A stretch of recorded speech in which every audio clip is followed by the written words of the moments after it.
Daite Krishnaya Krishna Chaitanya Namane Gauratvishe Namaha. He Krishna Karuna Sindhu Deenabandhu Jagatpate Gopesha Gopika Kanta Radha Kanta Namostute Tapta Kanchana Gaurangi Radhe Vrindavaneshwari Vrishabhanu Sute Devi Pranamami Hari Priye Vanchakalpatarubhyascha kripa sindhubhya eva cha patitanam pavanebhyo vaishnavebhyo namo namaha. Jai Shri Krishna Chaitanya Prabhu Nityananda Shri Advaita Gadadhar Srivasadi Gaur Bhaktivinoda. Hare Krishna Krishna Krishna Hare Hare Hare Rama Rama Rama Hare Hare. Hare Krishna. Okay, a few points from yesterday.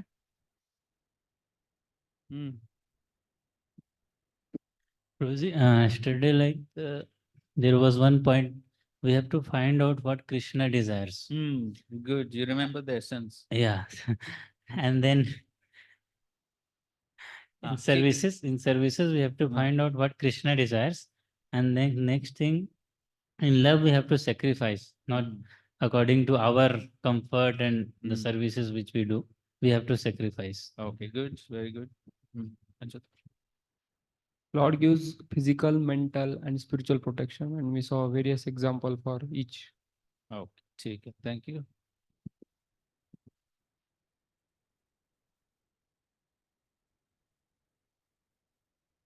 We have to offer Lord food, how to offer that food that he are given. We have to pray humbly and also obeisance. We have to offer obeisance and we have to give Lord what he like, not we like what we have to like. So whatever God like, that we have to cooking, and that we have to offer by praying humbly obeisance like that. Thank you. But we discuss the two aspects of love or bhakti. The one aspect is to should find out what is pleasing to Lord, and the second aspect is to sacrifice for the service of the Lord. Then we discuss how the Raghav Pandit and Damayanti Devi, they were giving attention to so detail of the Lord, and Lord was taking that prasad, eating for a whole year. Correct. Thank you.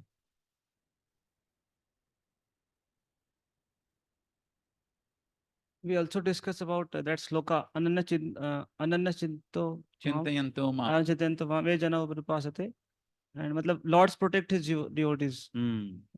So Yamunacharya, Arjunacharya example we saw that how from that story and many other pastimes, three types of protection Lord gives that you discussed. Okay, thank you.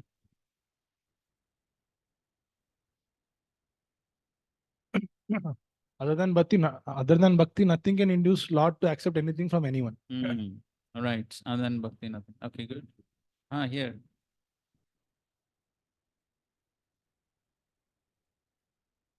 Correct. So, in the specific, in the words of this Pratam Purusham Phalantayam, there is one word specifically named Prayatatmanaha. That we must be both internally pure as well as externally pure. So both are required for offering to the Lord. Yes, purity in consciousness, external purity. So one point we discussed from the purport that because of the absolute nature of the Lord, his hearing and eating both are identical. Correct. So when we offer prayers and we request of the Lord to please accept, so then Lord accept. Okay. Okay. One last. Okay, and then. Actually, we should not be proud of our services. That if we are not available, services will not be done. But services are there for us, for our purification. So we should take it gratefully. Yeah. Okay, good.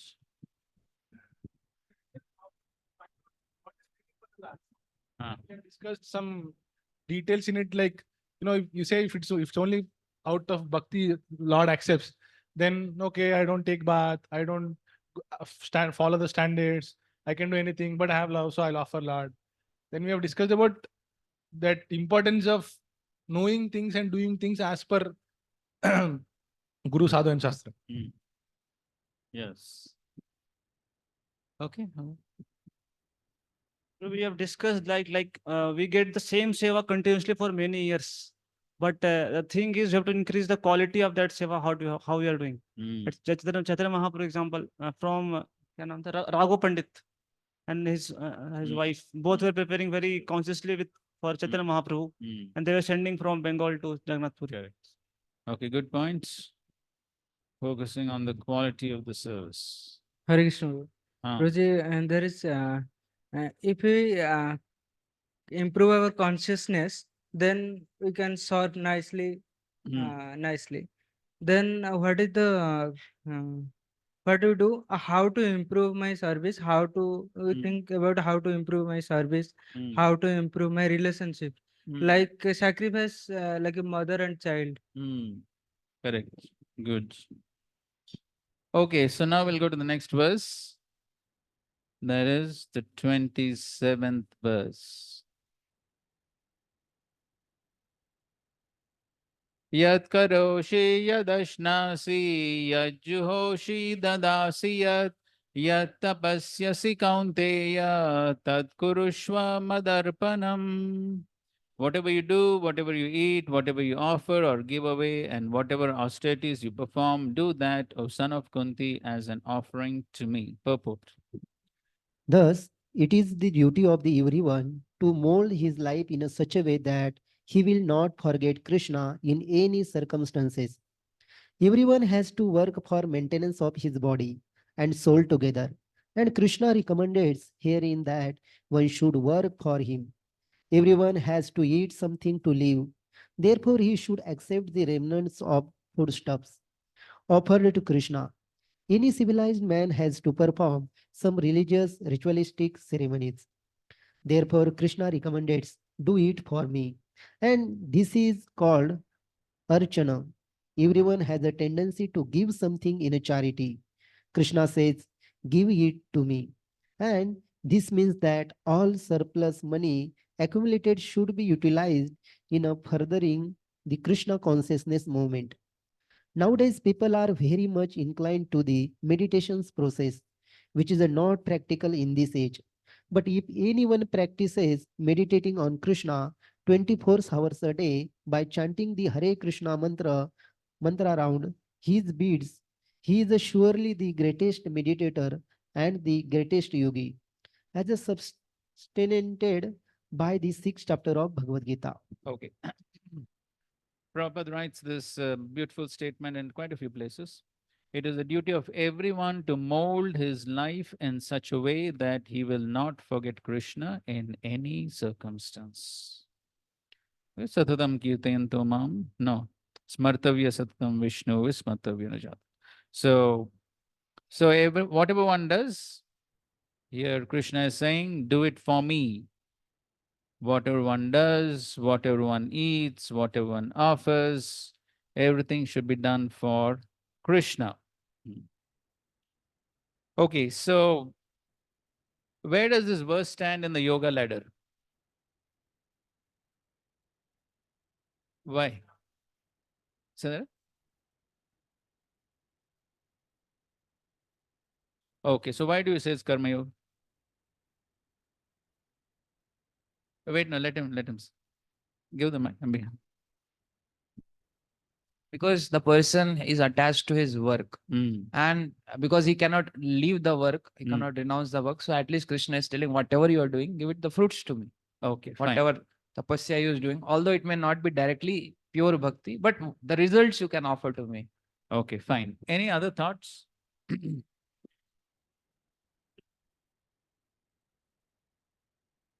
Detached. So what do you say it is? So this can be, this is Krishna conscious. Niskam Karma Yoga is also says same thing. And Bhakti Now, Yoga. in yoga ladder, we have karma yoga, jnana yoga, ashtanga yoga, bhakti yoga. So which one is it? Both Karma Yoga and Bhakti Yoga both. Both कैसा? एक होगा ना? Because in Bhakti Yoga, Karma Yoga is included. Oh, okay, like that. So that means it's bhakti yoga. Okay, fine. Okay. Bhakti yoga, also bhakti yoga. Okay, so should we decide by majority or what? Okay, let's see what Vishnu Thakur says. Okay, read. Among all the types of bhakti you have mentioned, starting with mention of the bhakti of the sufferer, the desirer of wealth, the inquisitive and jnani, which bhakti should I perform? Yes, so Arjuna has been hearing so many things so far. In this 9th chapter itself, Arjuna has been hearing about what? So far, what all topics have been covered in the 9th chapter? Demigod worship, huh? Virat Rupa, then Ananya Bhakti. So many things Krishna spoke about. So therefore, Arjuna is thinking, you have spoken so many things, but what should I do? What am I supposed to do? So therefore, he's asking this question. Okay, good. O Arjuna, because you cannot reject karma, jnana, and other processes in your present state and are not qualified for the supreme bhakti, kevala bhakti, and because you should not degrade yourself to perform the inferior sakama bhakti, you should perform bhakti with a slight mixture of karma and jnana. Karma jnana misra pradhani bhuta bhakti, but which is niskama. Krishna explained in Okay, this so two verse. according to him, this is the specific level of bhakti. What is that? Karma, Jnana, Mishra, Pradhani, Bhuta, Bhakti. If you tell this to outside people, they'll think.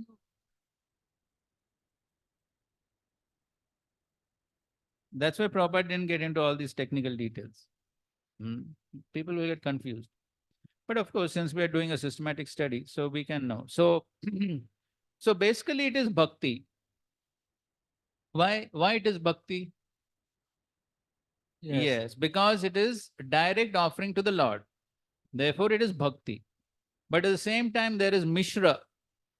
There is some contamination of both karma and jnana. Why?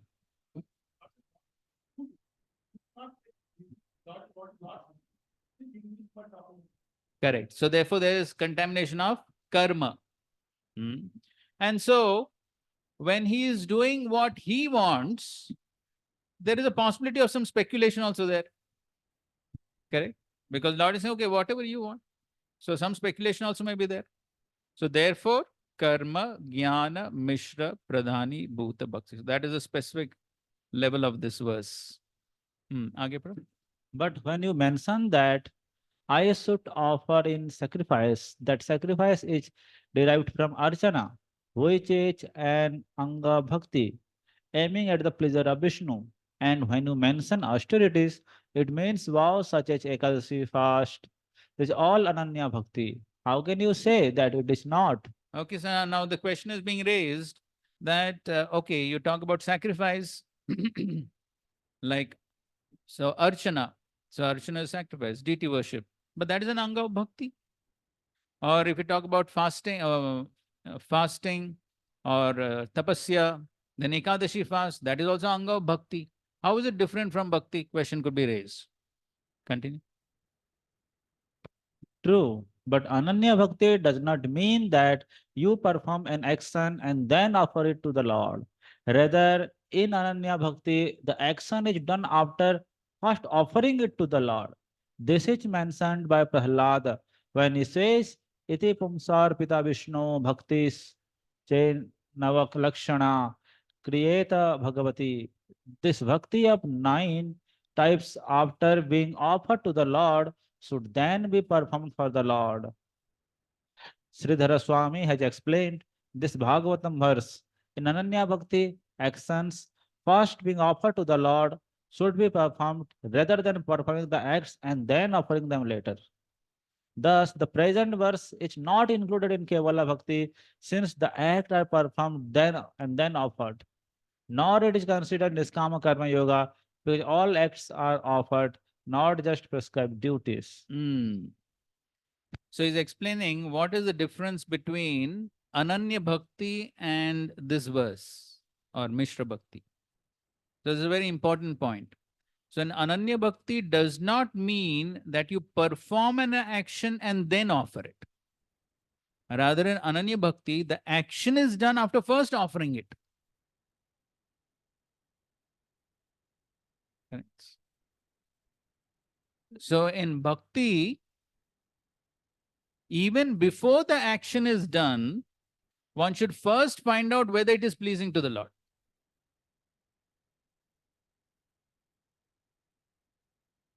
So right from the beginning, even during the planning stage,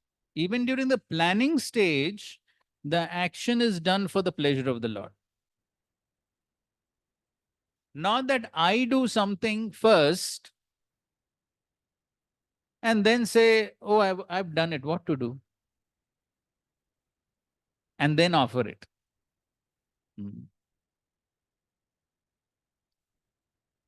Sometimes devotees use this as a trick.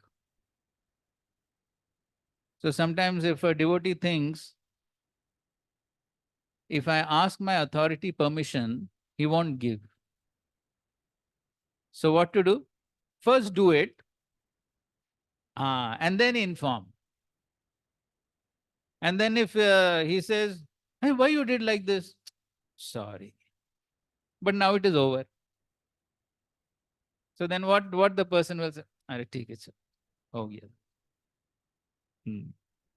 So sometimes devotees think they can use this as a trick. But this is not Ananya Bhakti. So Ananya Bhakti means even before the activity is done, one first needs to check whether it is pleasing to the Lord. And then needless to say, after the activity, needless to say, it is offered to the Lord. But this is the standard of Ananya Bhakti. So actually, the standard of Ananya Bhakti is very high. It's very high. So therefore, you find throughout the Gita, till the end, almost the end of the 18th chapter, Krishna again and again tells Arjuna, you are not qualified for Ananya Bhakti. So of course, through Arjuna, he is telling all of us, Arjuna is already Ananya Bhakta. But that's what he's telling us. Because Ananya Bhakti is very high. Ananya Bhakti means what? Only pleasure of the Lord, nothing else. Nothing else. That's a very high stage. It's a very high stage. Can any one of us here say that at every moment I'm only thinking about the pleasure of the Lord? Maybe some of you are on the stage, I don't know. But definitely it's a very difficult stage, correct? To be on that platform. Every moment one is thinking only for the pleasure of the Lord. So, therefore, Krishna is telling Arjuna, no, you're not on such a high platform. You perform bhakti on this platform. So, okay, whatever you want, you do. But at the same time, do it as an offering to me. Tat kurushva mad arpana.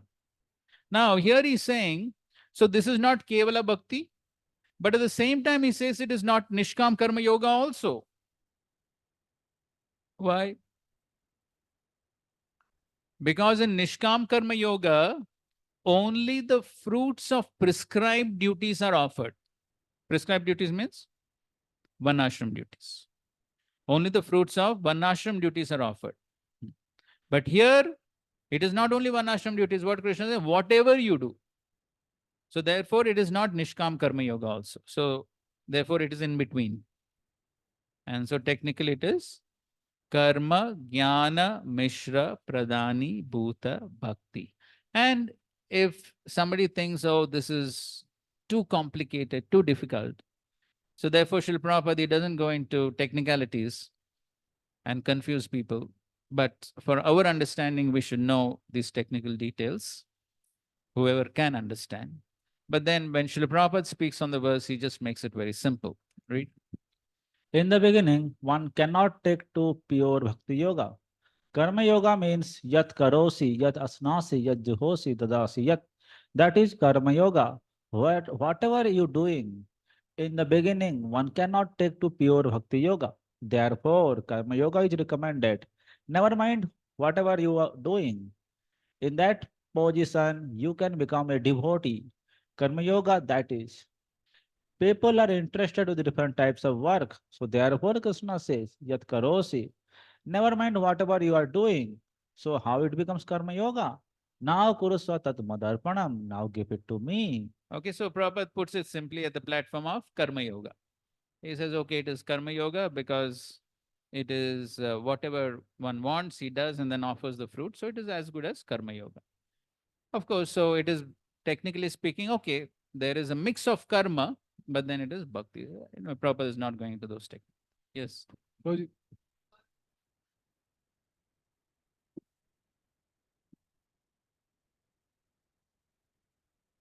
Some charity to temple. Then this is also Karma Yoga. If somebody is giving charity to the temple, It's actually its karma is running as a meat shop. oh, he's running a meat shop and is giving charity to the temple. Yes, So what is your question? but this is Karma Yoga. Is it karma yoga? Okay. What do others say? Is that karma yoga? He says no, justify it. because Karma Yoga, people are supposed to perform their prescribed duties and offer. Meat, prescribed duties, मतलब obviously, scripture, Varnashram dharma के हिसाब से. Then अभी slaughterhouse is not a prescribed duty. कैसे वो Any other thoughts?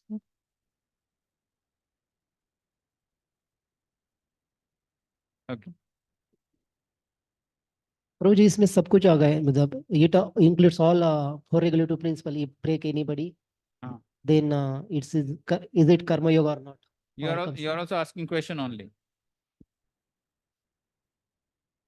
So because it is offering to Krishna, so that is some level of karma yoga. But technically, because it is not done for the pleasure of Krishna, that's why he'll not get the same results as the person who is like offering with some other mode. So Okay, because that- it is coming to Krishna, that it's a glory. So the question is it karma yoga in the first place?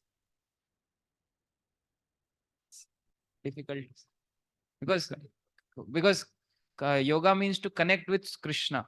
So we are like just to hide our sin. We are trying to Save ourselves. save ourselves. That's why we are doing. Okay. So it's not karma yoga technical. Right.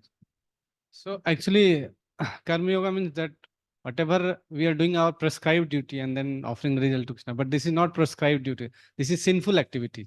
So we cannot call him that Karma Right. Yoga. That's right. So technically speaking, it's not karma yoga. Because karma yoga means prescribed duties, what is pleasing to the Lord. So if here Prabhupada is saying whatever you're doing, but this is understood. Whatever you're doing means within certain limits. Within certain limits. Now see, now in Kali Yuga, we have to talk all these things. Those days, there was no need to talk about all these things. Because normally people would not indulge in those four activities. We see during Maharaj Parikshit's time,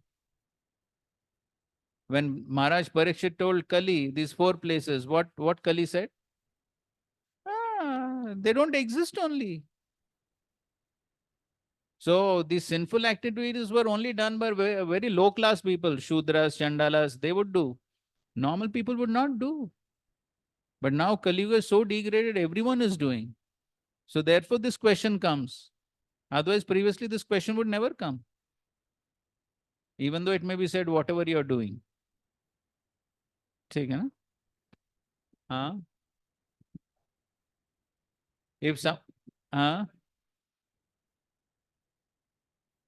Obviously, if somebody is doing it, better he is doing something than nothing.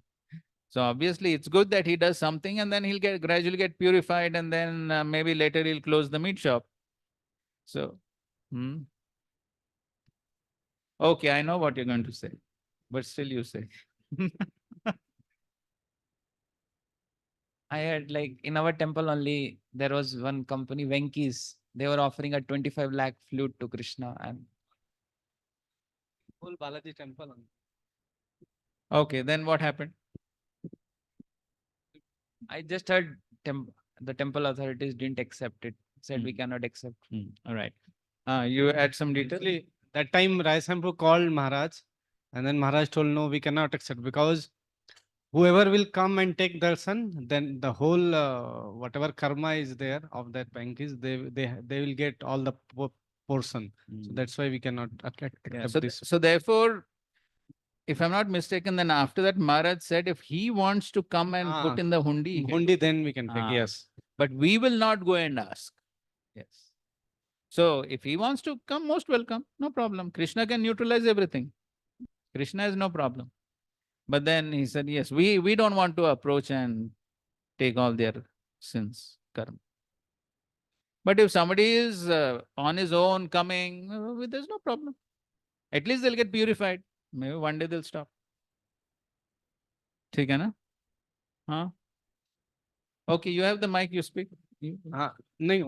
In one talk, I have heard that somebody was asking like this question with Prabhupada, that if somebody is giving some money which is coming from the sinful activity, so should we accept or not? So Prabhupada told, if nothing works, then we can just engage that money in the construction work. Like that one time I've heard.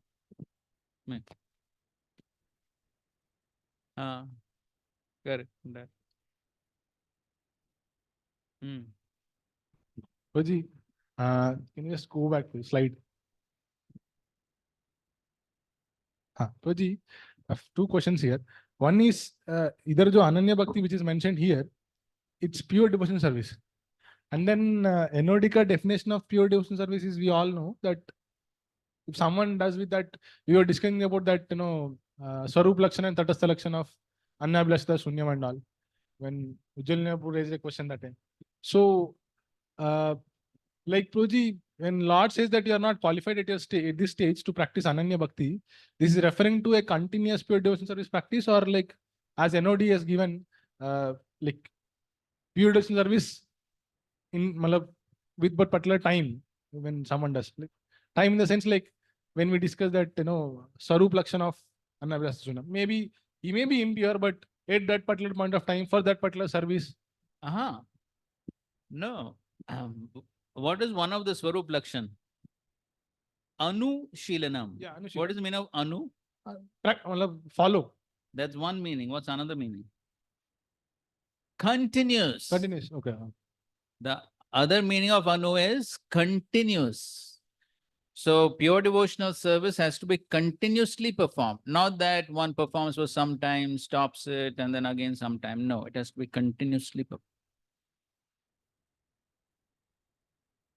So that's a secondary point. Whether one is totally purified or not purified, that's the Tatastha Lakshan.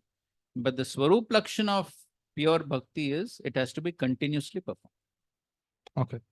Yes, bro. And then second question is, Prabhuji, you are discussing that Nishkam Karma Yoga, it is not considered Nishkam Karma Yoga because all acts are offered, not just prescribed duties. Now, can you give an example, like differentiating, because generally people, whatever actions they perform as per their Varnashrama prescribed duties.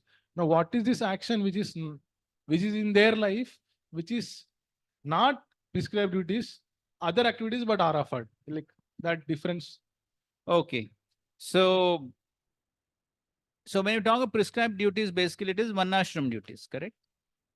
So Varnashram duties means as Brahman, Kshatriya, Vaishya, Shudra, they're performing those activities and offering the fruits of their activities to the Supreme Lord. So that is Nishkam Karma. So now whatever you do means that even, so it refers to what charity one is giving, what one is eating, everything. Whatever you do it as an offering to me. Of course, in one sense it's related, but still, when you talk of prescribed duties, then it refers to the prescribed duties per se, and then offering the fruits of those prescribed duties directly. Correct. So now somebody may not offer directly, rather one could use that same money. Say somebody is earning 100 rupees from his occupation, and then he's offering, say, 50 rupees to the Supreme Lord. That is direct, correct? Now somebody may say, no, I don't offer 50 rupees directly. With the 50 rupees, I purchase some bhoga and I offer the bhoga. Or with that 50 rupees, I will give some donation to the Brahmanas or Vaishnavas. So that is all not direct, na? That is indirect.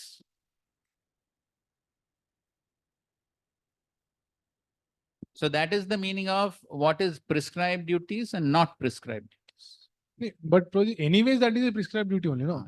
So that That is what? So it is not any case. So giving of charity and offering everything is not is in one sense not direct prescribed duty, isn't it? Prescribed duty means what? Varnashram duties. No, but Varnashram duties, matlab their entire day, let's say a Brahmana is there, all his activities in the entire day are guided according to prescribed duties only. Then, Yes. Then whatever he's doing. So he does his prescribed duty. In Karma Yoga, basically, it means what? He does his prescribed duties, just like a Kshatriya. So Kshatriya is a king. So he's ruling.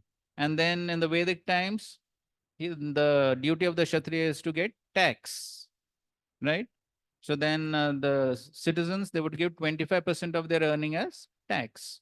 So that tax, what he's getting, so that if he offers it to the Supreme Lord, that is called as offering the fruits of his prescribed duties. So then when we say, besides that, so besides that means if that same money is used for some other activities, which also may be connected, but are not direct. So that, like what here he is saying, here what he's saying, whatever you do, whatever you eat, whatever you offer or give away, whatever austerities you perform. So these are not exactly prescribed duties, no? According to Varnashram. These are, you could say, connected, but not exactly prescribed duties. Okay. All right. Okay. Fine. So we saw technically what is the verse in the yoga ladder. Karma, Jnana, Mishra, Pradhani, Bhuta, Bhakti. Okay, it's predominantly Bhakti, but there's contamination of Karma and Jnana. And if we cannot remember all this, then we can say it's as good as Karma Yoga. So if one practices Bhakti in that way, then what is the result? Next verse. Shubha Shubha Phale Revam Mokshase Karma Bandhanai Sannyasa Yoga Yuktatma Vimukto Mam Upeshasi. In this way, you'll be freed from bondage to work and its auspicious and inauspicious results. With the mind fixed on me in this principle of renunciation, you will be liberated and come to me. So he says, if you act in this way, then the result will be Shubha, Ashubha, Phaler, Mokshase, Karma Bandhanai. So one will be free from Karma Bandhana and ultimately Vimukto Mam Upeshasi. You'll be liberated and come back to me. Prabhupada purport is talking about Yukta Vairagya, Falgu Vairagya. So in the second paragraph, Prabhupada is explaining, anyone who has no interest but to dedicate his life to the service of the Lord is actually a sannyasi. Such a person always thinks of himself as an eternal servant dependent on the supreme will of the Lord. As such, whatever he does it for the benefit of the Lord. Whatever action he performs it as service to the Lord. He does not give serious attention to the fruitive activities or prescribed duties mentioned in the Vedas. Okay, so that's sense. Okay, so now from the previous verses that we read, what do we find? So Krishna spoke about the impersonalists. He spoke about the demigod worshippers. He spoke about the worshippers of the Vishwarup. And he also spoke about his pure devotees. So amongst all these different categories, with whom does the Lord reciprocate in a very intimate way? Yeah, needless to say. So he already said, Ananyas Chintayantama Yoga Kshemam Vahamyaham. And in this verse, 28th verse also he says, Vimukto Mam Upeshasi, come back to me. So now somebody may say, isn't this partiality? See, with the demigod worshippers, he says, okay, whichever demigod they're worshipping, they'll go to their planets. Or He says they will continue. Kshine punye martilokam vishanti. And devotees, he says, they'll come back to me. This is partiality, no? So therefore, in the next verse, Krishna explains.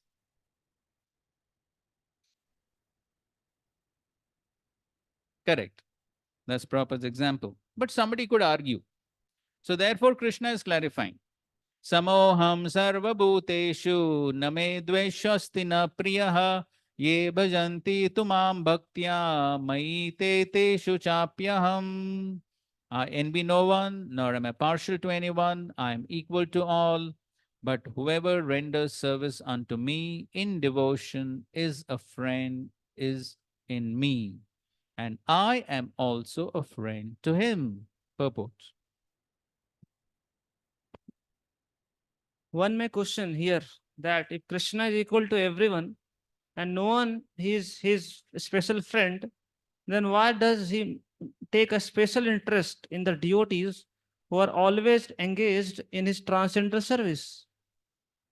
But this is not discrimination, it is natural. Any man in this material world may be very charitably disposed, yet he has a special interest in his own children. The Lord claims that every living entity, in whatever form, is his son, and so he provides everyone with generous supply of the necessities of life. He is just like a cloud which pours rain all over, regardless of whether it falls on rock or land or water. But for his devotees, he gives specific attention. Such devotees are mentioned here. They are always in Krishna consciousness, and therefore they are always transcendentally situated in Krishna. The very phrase Krishna consciousness suggests that those who are in such consciousness are living transcendentalists situated in Him. This is reciprocal. This is also explains the word ye yathamam prapadyante tam tataiva bhajamiham. Whoever surrenders unto me, proportionately I take care of him. This transcendental reciprocation exists because both the Lord and the devotees are conscious. When a diamond is set in a golden ring, it looks very nice. The gold is glorified, and at the same time, the diamond is glorified. The Lord and the living entity eternally glitter, and when the living entity becomes inclined to the service of the Supreme Lord, he looks like gold. The Lord is a diamond, and so this combination is very nice. The living entity in a pure state are called devotees. The Supreme Lord becomes the devotee of his devotees. If a reciprocal relationship is not present between the devotee and the Lord, then there is a no personalist philosophy. In the impersonal philosophy, there is a no reciprocation between the Supreme and the living entity. But in the personalist philosophy, there is. The example is often given that the Lord is like a desired tree, and whatever one wants from his desired tree, from this desired tree, the Lord supplies. But here the explanation is more complete. The Lord is here stated to be partial to the devotees. This is the manifestation of the Lord's special mercy to the devotees. The Lord's reciprocation should not be considered to be under the law of karma. It belongs to the transcendental situation in which the Lord and the devotees function. Devotional service to the Lord is not an activity of this material world. It is a part of spiritual world where eternity, bliss, and knowledge predominate. So Prabhupada gave this example very often that even though there may be so many children in the society, but still a father has special affection to his own children. And Srila Prabhupada also gave the example that if a father has two children, two sons, one is mischievous, one is obedient, then the father is more affectionate to the obedient son. So everything is reciprocal. Ye yatamam prapadyante. So because the Lord also has feelings like any other person, so therefore, the Lord also, based upon how one reciprocates with him, then the Lord also reciprocates accordingly. So this shows that it is a personalist philosophy. So on one hand, the Lord says, Samoham sarvabhuteshu. So yes, he's equal to everyone. How do you know he's equal to everyone? Yes, opportunity is the same. What you're saying? Yes, basic necessities are provided to everyone, even to the demons. Even to the demons, the birds, the animals, everyone is provided basic necessities. So in that way, he's equal to everyone. Yes, and he also gives chance to everyone to become a devotee. So therefore, opportunities are there for everyone to become a devotee. And when someone surrenders and someone becomes a devotee, then Krishna shows special affection.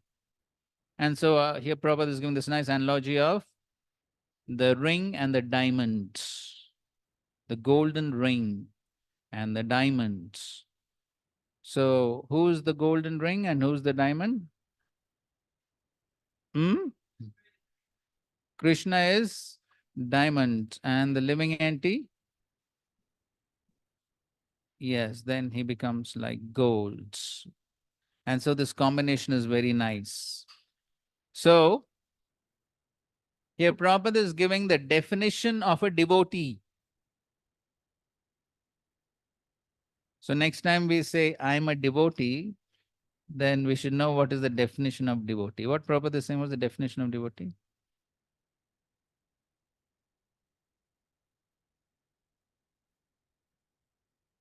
अरे यहाँ से पढ़ो purport. Yes, living entities in a pure state are called devotees. So therefore in one lecture Prabhupada says, though we say devotee, actually devotee is a very high state. So technically speaking, devotee means one who is on the stage of bhava prema. That's actually called devotee. But then we are also devotees. But then, as Prabhupada said, yes, apprentice. So in training. So training is going on. One day one will hopefully become. But that's the ideal definition is in the pure states. And then another example is giving that he says it's the Lord is like a desire tree. So desire tree is only yeyatham prapadyante. Okay, so whatever one desires, the desire tree will give. But here he says, but here the explanation is more complete. So it's not only just yeyatham prapadyante, but then he's partial to the devotees. This is a manifestation of the Lord's special mercy to the devotees. And this Lord's reciprocation should not be considered to be under the law of karma. Okay, so this is the Lord's reciprocation with his devotees, and this is so this last section of the 9th chapter is what? At the beginning of the 7th chapter, the Lord said, I'm going to speak to you both what? Gyan and Vigyan. And there we discussed Gyan refers to Aishwarya Gyan and Vigyan refers to Madhurya Gyan. So this is what? Madhurya Gyan. So this is Madhurya Gyan, the Lord's reciprocation with his devotees. So all these verses that we have been discussing since yesterday, the 22nd verse, and then from the 26th verse, all these verses, all this is Madhurya Gyan.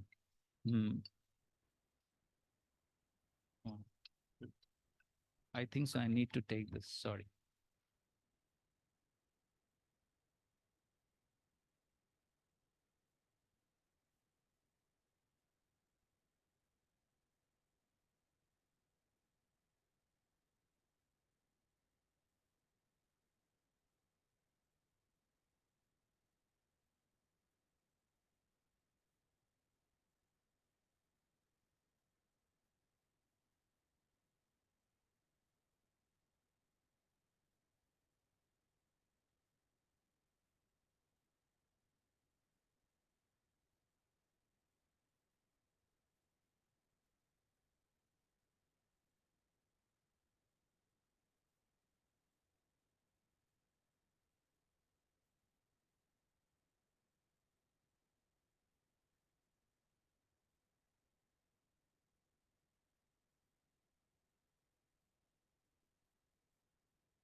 Okay, so this is all Madhurya Gyan, the Lord's reciprocation with his pure devotees.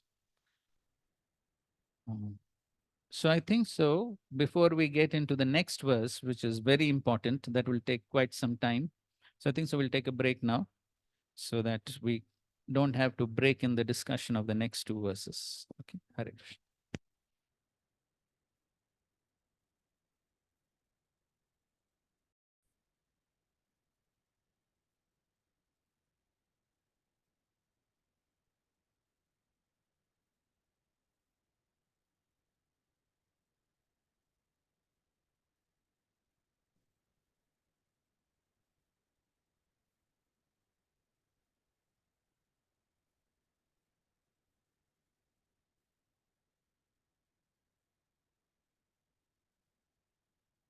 Okay, 30th verse.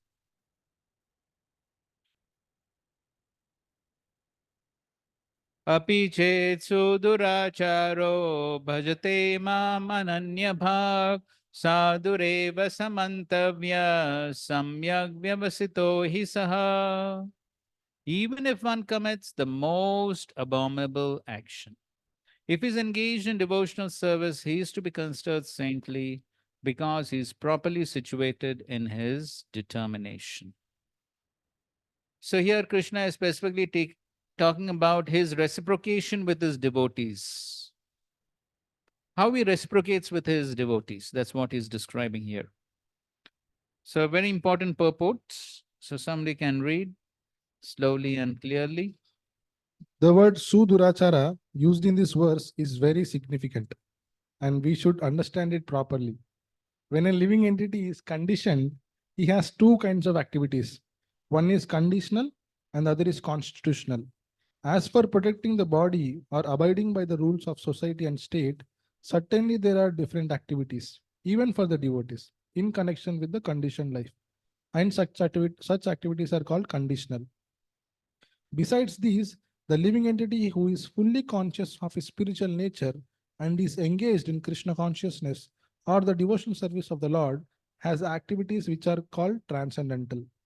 Such activities are performed in his constitutional position and they are technically called devotional service.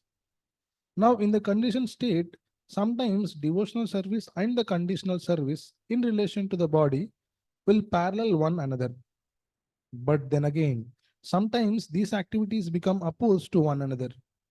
As far as possible, a devotee is very cautious so that he does not do anything that could disrupt his wholesome condition. He knows that perfection in his activities depends on his progressive realization of Krishna consciousness. Sometimes, however, it may be seen that a person in Krishna consciousness commits some act which may be taken as most abominable socially or politically, but such a temporary fall down does not disqualify him. In the Srimad Bhagavatam, it is stated that if a person falls down but is wholeheartedly engaged in the transcendental service of the Supreme Lord, the Lord being situated within his heart purifies him, excuses him from that abomination. The material contamination is so strong that even a yogi fully engaged in the service of the Lord sometimes become ensnared. But Krishna consciousness is so strong that such an occasional fall down is at once rectified. Therefore, the process of devotional service is always a success. No one should deride a devotee for some accidental fall down from the ideal path. For as explained in the next verse, such occasional fall downs will be stopped in due course as soon as a devotee is completely situated in Krishna consciousness. Therefore, a person who is situated in Krishna consciousness and is engaged with determination in the process of chanting Hare Krishna, Hare Krishna, Krishna Krishna, Hare Hare, Hare Rama, Hare Rama, Rama Rama, Hare Hare, should be considered to be in the transcendental position, even if by chance or accident he is found to have fallen. The word sadhureva, he is saintly, are very emphatic. They are a warning to the non-devotees that because of an accidental fall down, a devotee should not be derided. He should still be considered saintly even if he has accidentally fallen down. And the word mantavya is still more emphatic. If one does not follow this rule and derides a devotee for his accidental fall down, then one is disobeying the order of the Supreme Lord. The only qualification of a devotee is to be unflinchingly and exclusively engaged in devotional service. In the Narasimha Purana, the following statement is given. Bhagavati cha harav ananya cheta brishamalinopi virajate manushya nahi shasa kalusha chabbi kadachit timira parabhavatam upaiti chandra. The meaning is that even if one fully engaged in the devotional service of the Lord is sometimes found engaged in abominable activities. These activities should be considered to be like the spots that resemble the mark of a rabbit on the moon. Such spots do not become an impediment to the diffusion of moonlight. Similarly, the accidental fall down of a devotee from the path of saintly character does not make him abominable. On the other hand, one should not misunderstand that a devotee's transcendental devotional service can act in all kinds of abominable ways. This verse only refers to an accident due to the strong power of mental connections. Devotional service is more or less a declaration of war against the illusionary energy. As long as one is not strong enough to fight the illusionary energy, there may be accidental fall downs.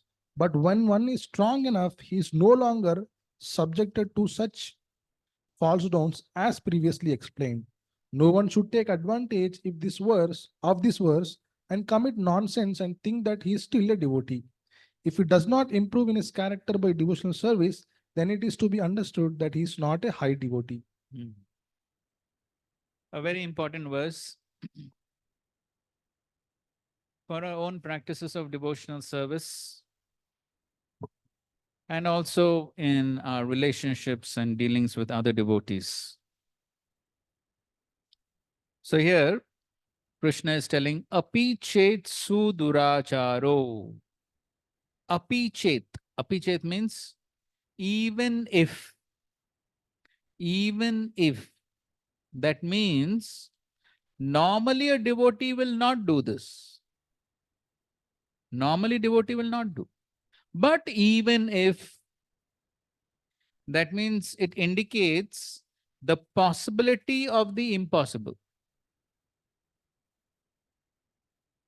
Possibility of the impossible.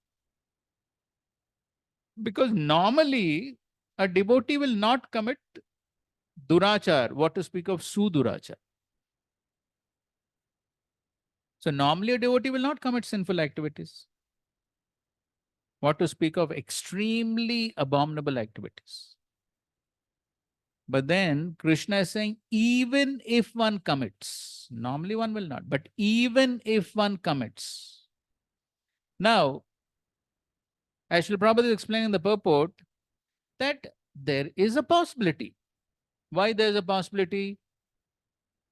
Yes, because Maya is very strong, and as long as the devotee is not completely strong in his practice of devotional service, then there is a possibility of being affected by the illusory energy. So the possibility is there. So, as Prabhupada is writing, the material contamination is so strong that even a yogi fully engaged in the service of the Lord sometimes becomes ensnared or victimized. And later on, in the third paragraph, devotional service is more or less a declaration of war against the illusory energy. As long as one is not strong enough to fight the illusory energy, there may be accidental fall down. So in a war, there's always possibility of getting injured. Somebody may die also in the war. All these possibilities are there. So therefore, there is a possibility of being influenced by the illusory energy. And that was Vidvam Sapi Karshati. Even Vidwan, not ordinary person. In Vidwan could be affected. So therefore, the possibility is there. Now, what is Krishna referring to here? What type of mistakes? Yes. The word accidental is used in the purport 7 times. 7 times Prabhupada uses the word accidental. Akasmat. To make sure that this only refers to an accidental fall down and not willfully committed one. And therefore, towards the end of the purport, Prabhupada says, no one should take advantage of this verse and commit nonsense and think that he is still a devotee. So Prabhupada has given a very complete understanding of the verse. From all points of view, Prabhupada has covered everything. So, it only refers to an accidental fall down. Now, what is the meaning of an accidental fall down? In the lecture that we heard on Thursday from Srila Prabhupada, Prabhupada gave an example of an accidental fall down. Who remembers? In that lecture, Prabhupada's lecture on Thursday? Ah. Ah. Well, sorry, cigarette, sorry, cigarette. So if he takes this, Prabhupada said, if he take once, not so like that is. Yes, so that's an example which Prabhupada gives of an accidental fall down. That okay, he's not so strong in devotional service. He happens to meet his friend, and his friend says, okay, smoke, there's no one else here around, so you can smoke. So he induces him to smoke, and then because he's not sufficiently strong, he smokes. So that is like an accidental fall down. Why? Because he didn't plan to smoke. He didn't plan to smoke. But then he happened to meet the friend, and so it just happened. So that's the meaning of an accidental fall down. And the Shastric example of accidental fall down is Ajamil. Because Ajamil also didn't go to the forest to see that scene. He didn't go. For what he went? Collecting some flowers and wood. So, but accidentally he happened to see the scene. And then his mind got bewildered. So these are examples of an accidental fall down. Mhm. So such accidental fall downs are referred to in this verse. Okay, that is the first point. Now, the next important point is, after the accidental fall down, what does the devotee do? That is the next important point. The next important point, therefore, is bhajate mam ananya bhak. So even though he may have committed the accidental mistake, but he does not give up the process of devotional service. He does not give up the process. And so we'll also go through the purport of Vishnu Thakur because he a little bit elaborates on this Ananya Bhak. Okay, read the first paragraph here.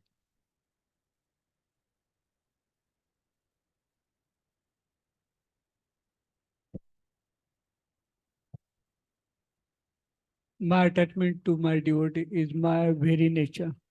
That attachment does not decrease even if the devotee commits wrong, for I make him to come up to the highest standard. If someone with a bad conduct, addict to violence, thievery, or adultery, sudurachara, worships me and worships no one except me, and does not follow any other process like karma or jnana, and has no other desire than my desire, Ananya Bhakti, Ananya Bhaka, he is my devotee sadhu. Okay. So here, so sudurachar, extremely abominable activity like violence, adultery. So very abominable activities. But so under Ananya Bhak, he gives 3 points. What are they? Worships me and worships no one except me. That is the first point. Second point, does not follow any other process like karma or jnana. And third point is, no other desire than my desire. So these are the 3 points under bhajate mam ananya bhak.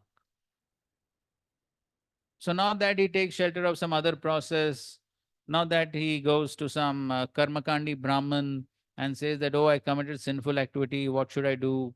And the karmakandi Brahman says, okay, go and bathe in all the holy places and fast for 1 month and wear this ring and stand upside down and whatnot. So, so not all that. So the devotee has full faith and depends only on Krishna, worships no one else except Krishna. That is very important. And so therefore, when one is fixed in such devotional service, he may have accidentally committed. And of course, Srila Prabhupada has explained that why one could accidentally commit. The entire first paragraph, most of it is from Bhaktivinoda Thakur's commentary, where he's explaining the two types of activities of any devotee, and that is conditional duties and constitutional duties. So as one is performing conditional duties in the material world, one comes in contact with the material energy, and so therefore there's a possibility of committing some wrong activities. But even though he may commit, his faith in Krishna, his devotional service to Krishna, nothing shakes. Rather, he may intensify his practice of devotional service. So when Krishna sees this fixity and steadiness in the practice of devotional service, then Krishna says, yes, he is sadhu. Okay, now continue. Wait, we'll take questions after that.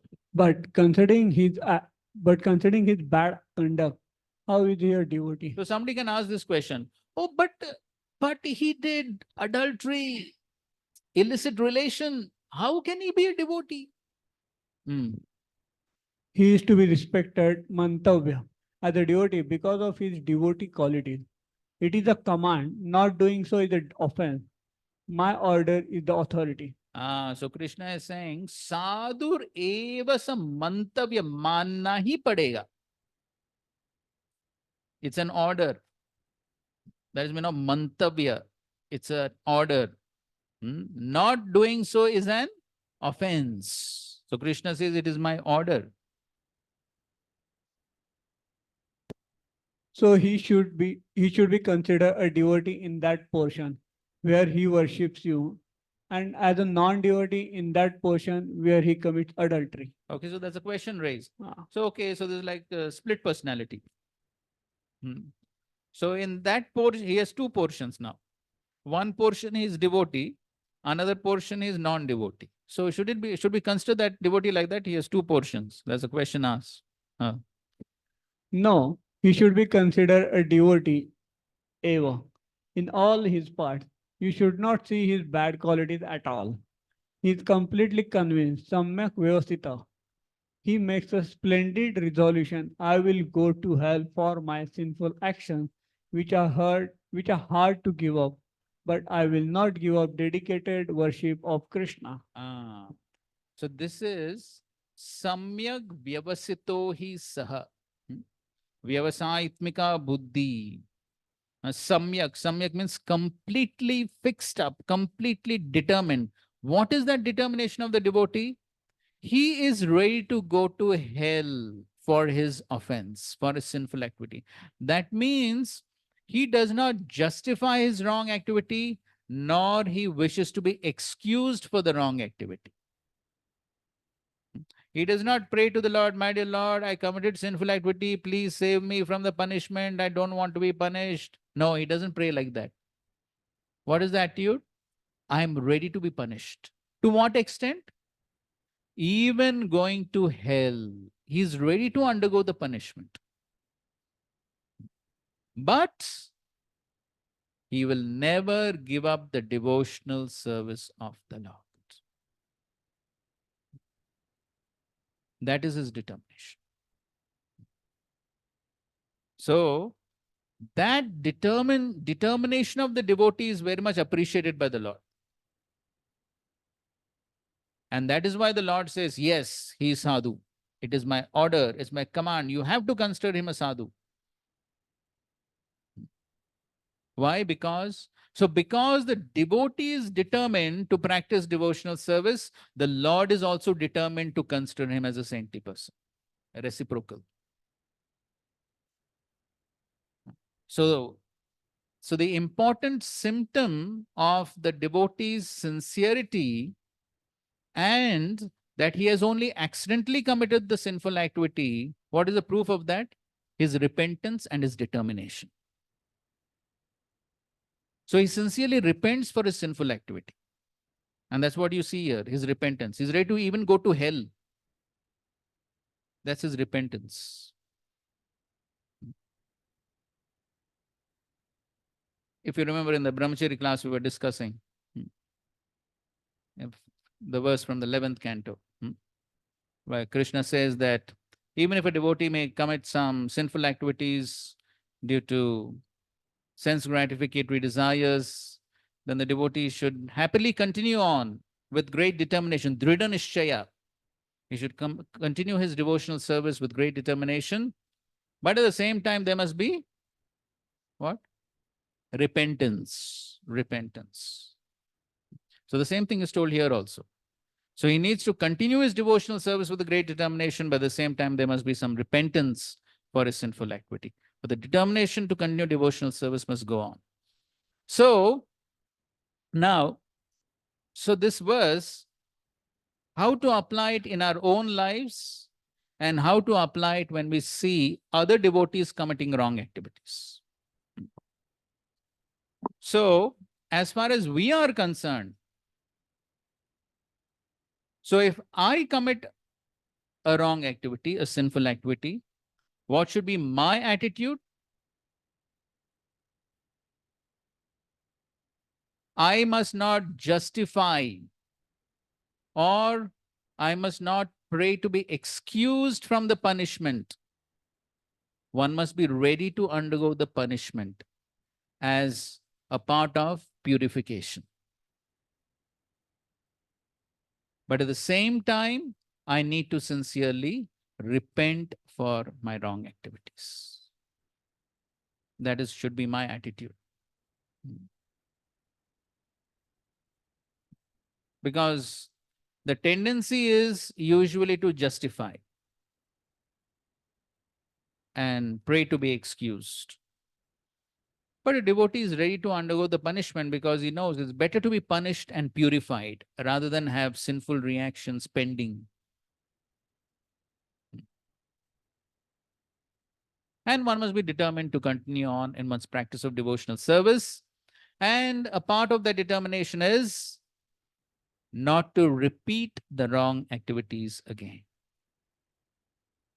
So that should be the determination. Of course, it does not mean that one will always be successful, because that is sadhana bhakti. So even though one may have determination, but because the material energy is very strong, there is a possibility that one can be victimized again. The possibility is there. But at the same time, I need to put my full efforts so as to not become victimized again. Okay. Now, when I observe some other devotees committing some wrong activities accidentally, how should I view that? So as Srila Prabhupada explained the purport, he is quoting from the Narsim Puran, where the example of the what? What example? What example is given that Narsim Puran Prabhupada is quoting from? Moon.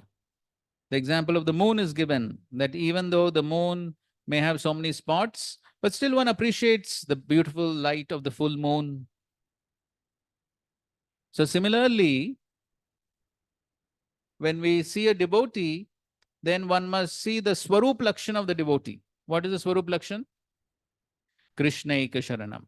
So if a devotee is properly engaged in his practice of devotional service, he is chanting the holy name sincerely, regularly, following the rules and regulations, and he is sincerely trying to make progress, then that should be our focus. Yes, he is a devotee.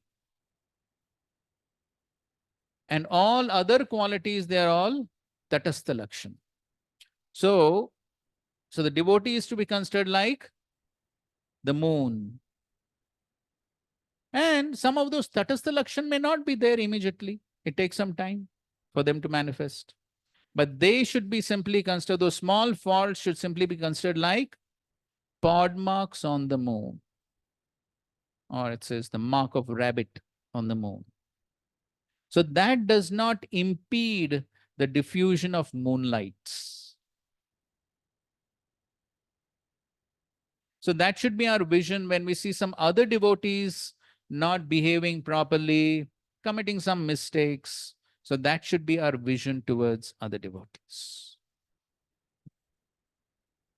From a managerial perspective, what needs to be done needs to be done. That is a different discussion.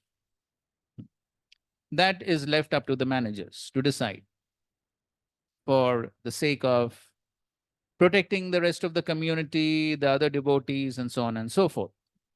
But the general mass of devotees, what should be their attitude and how they should view such a devotee is, yes, he is a wonderful devotee, that's all. And he may have committed some mistakes, Krishna will take care of it. That is how we should view the devotee. Why? Because Krishna is saying that. Because Krishna is giving an instruction that this is how we should see a devotee, even if he has committed sudurachar, extremely abominable activity, accident. So if a devotee has accidentally committed a wrong activity, but he's sincerely repentant, and he's continuing to nicely practice devotional service, then those faults are not to be taken very seriously.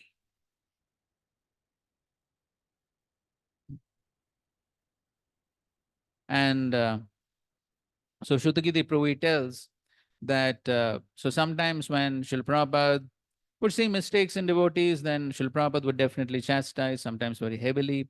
And all that Srila Prabhupada would do for the sake of instructing the devotee and correcting him. But once it was over, Srila Prabhupada would never bring it up again. So Srila Prabhupada would never tell the devotee, oh, you know that day, 1 month back, you did like this? No. Prabhupada would never bring it back again. At that point, whatever was required to be done, he would do it. But he would never bring it up again. So that should be the correct attitude. Finished. It's done.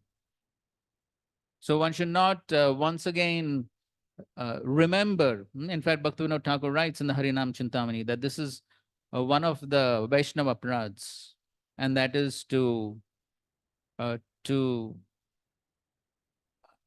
consider the previous accidental fall downs of a devotee. That is considered an aparad. So therefore, if some accidental fall downs have taken place in the past, they are not to be remembered, reminded, and talked about. No. At that point, whatever action needs to be taken, finished. That's it. And if the devotee is nicely practicing devotional service, then that is not to be brought up again. So this is what the Lord says, how we should see a devotee who commits mistakes accidentally. Now, why? How does the Lord reciprocate with such a devotee? That he says in the next verse. So we'll finish the discussion and then take questions. Kshipram bhavati dharmatma shashvat shantim nigacchati kaunteya pratijanihi name bhakta pranashyati. He quickly becomes righteous and attains lasting peace. O son of Kunti, declare it boldly that my devotee never perishes. But what? This should not be misunderstood. In the 7th chapter, the Lord says that one who is engaged in mischievous activities cannot become a devotee of the Lord. One who is not a devotee of the Lord has no good qualifications whatsoever. The question remains then, how can a person engage in abominable activities, either by accident or by intention, be a pure devotee? This question may be justly raised. The miscreants, as stated in the 7th chapter, who never come to the devotional service of the Lord, have no good qualifications, as stated in the Srimad Bhagavatam.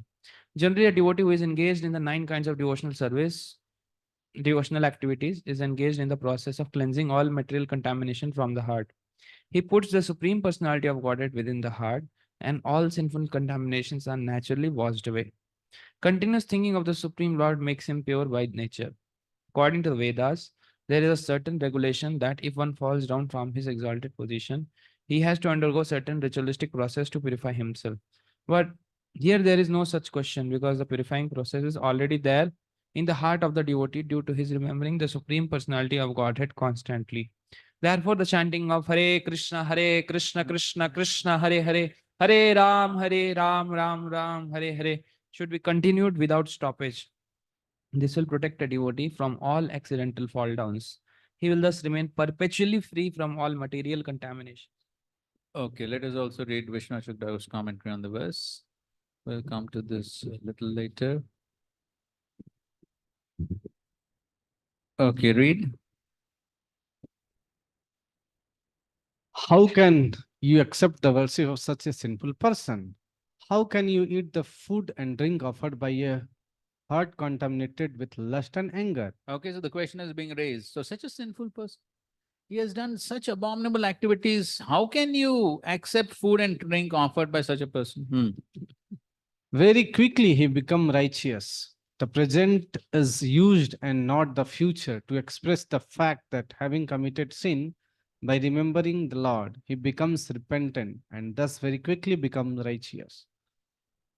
Oh, how unfortunate I am. There is no one as low as I, bringing bad name to the devotees. Repeatedly, Shashwat. He feels completely need for nitram, Nitram. disgust, shantim for those actions. Okay, so here the Lord says Kshipram Bhavati. Bhavati means becomes. So Lord is not saying he will become. He says he becomes righteous. That means now also he is righteous. Why? Because the purifying process is still going on. Because Bhajate Mam Ananya Bhak. The devotional service is continuing. The purification is continuing. So therefore, even now he is righteous. And in future he'll definitely become righteous. But even now he is righteous. And as we already said, that he is also righteous because he is repentant. He becomes repentant. And how is repenting? Oh, how unfortunate I am.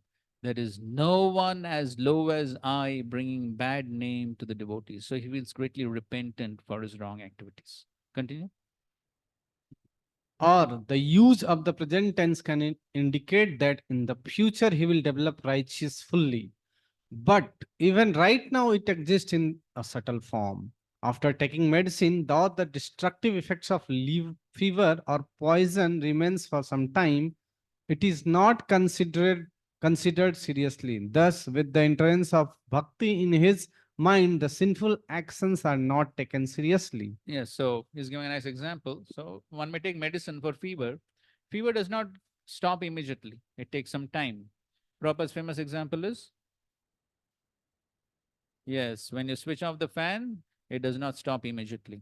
So similarly, one may be practicing devotional service, but still it takes some time for all the sinful activities to go away, to become righteous fully. So at the present also he is righteous because the process of purification is going on. Prabhupada also writes that in his purport. But here there is no such condition because the purifying process is already there in the heart of the devotee due to his remembering the Supreme Personality of Godhead constantly. So even now the purifying process is going on, and so therefore the present tense is used. He becomes righteous, and in the future he will definitely become righteous fully or completely. Continue. And the traces of sin, such as lust and anger, should be considered insignificant, like the biting of a toothless snake. Thus he attains niggachati, complete cessation of lust and anger, santim, permanently, shashvata. In niggachati, ni stand for nitraram, completely. This means that even during the stage of having tendency to commit sin, he has a pure heart. If he eventually becomes righteous, there would be no argument.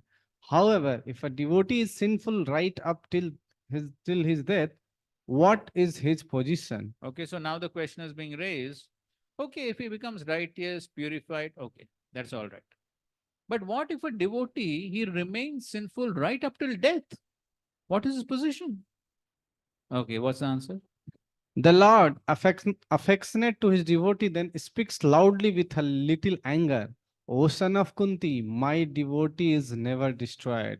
At the time of death, he does not fall. But arguers with harsh tongues will not respect this. Krishna then encourages the worried, lamenting Arjuna. O Kaunteya, going to the squabbling assembly with a tumultuous sound of drums, throwing your hands in the air, you should fear less. Declare this. Declare what? Declare what? Declare that my devotees, the devotee of the Supreme Lord, though committing sin, does not perish, but rather reaches success. Arguments defeated, pride deflated, they should undoubtedly respect you as a guru. This is Sridhar Swami's explanation. But why does the Lord order Arjuna to declare this when he could do it himself?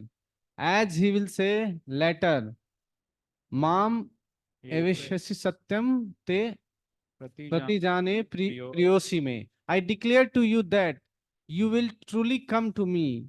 You are very dear to me. Bhagavad Gita 18.65. In the same way, why does he not now say, I declare Kaunteya that my devotee does not perish? The reason is explained here. The Lord considered as follow. Being affectionate to my devotees and not tolerating even a slight degradation of my devotee, I will under all circumstances uphold the declaration made by my devotee, whereas I can break my own promise and accept criticism of myself, just as in breaking my own promise in fighting with Bhishma, I fulfilled Bhishma's promise. Thus, hearing a declaration from my mouth, the materialistic disputers will laugh, but they will accept Arjuna's declaration as if written on a stone. Therefore, I will have Arjuna make the declaration. And thus, one should not accept the statements of the falsely intelligent person who, after hearing about Ananya Bhakti, even of the greatest sinner, think that this declaration made by the pure devotee cannot apply in the cases where attachment to wife and children, sinful acts, lamentation, illusion, lust, anger, and other despicable qualities manifest. So in this way, Krishna is giving assurance to Arjuna that I will protect my devotee. Kaunteya pratijanihi name bhakta pranashati. He will not fall down. So Krishna will do the needful. So this should be our faith. This should be our faith. So when we see some faults, some wrong activities done by other devotees who are still continuing to practice devotional service nicely, but may have committed some wrong activities. So our attitude should be, Krishna will purify them. Krishna will do the needful. That is the meaning of, that is the declaration Krishna is saying. My devotee will never perish. He will not fall down. How? Krishna will do the needful. He will purify him. Kshipram bhavati dharmatma. He will make him dharmatma. How he will make him dharmatma? Krishna knows what to do. That is not our problem. How to make him dharmatma? Krishna knows. So, therefore, one should not be too eager to find faults with some other devotees. And of course, if one has a service to help other devotees, then one does it as a service. But at the same time, the general devotees should not be too eager to find faults, but rather, even if one sees faults, then one should think Krishna will protect him, Krishna will purify him. But of course, whenever there is a need, one may report to the concerned authorities to help the devotee. But one should not maintain that mentality that, oh, this devotee commit mistake. No, that grudge should not remain. So we should think that, okay, he committed, Krishna will do the needful. That should be our attitude. Okay, now there is a similar verse in the 11th canto of the Bhagavatam.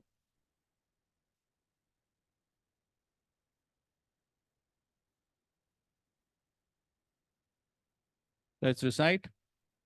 Swapadamoolam bhajata priyasya त्यक्तान्यभावस्य हरिपरेशः विकर्म यच्चोत्पतितं कथाञ्चित् धुनोति सर्वं हृदि सन्निविष्टः. Read the translation purport. One who has thus given up all other engagements and has taken full shelter at lotus feet of Hari, the Supreme Personality of Godhead, is very dear to the Lord.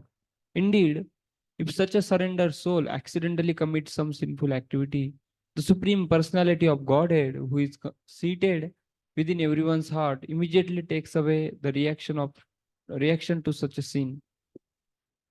Purport.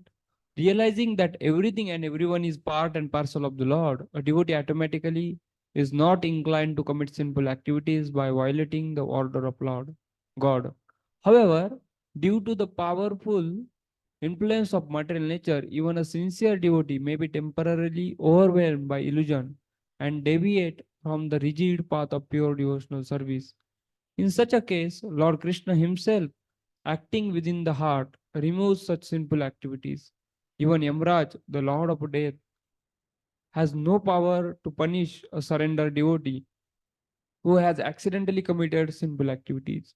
As stated here, Krishna is Paresha, or the Supreme Lord, and all secondary lords, such as the demigods, cannot threaten the Lord's personal devotee. For example, Ajamil.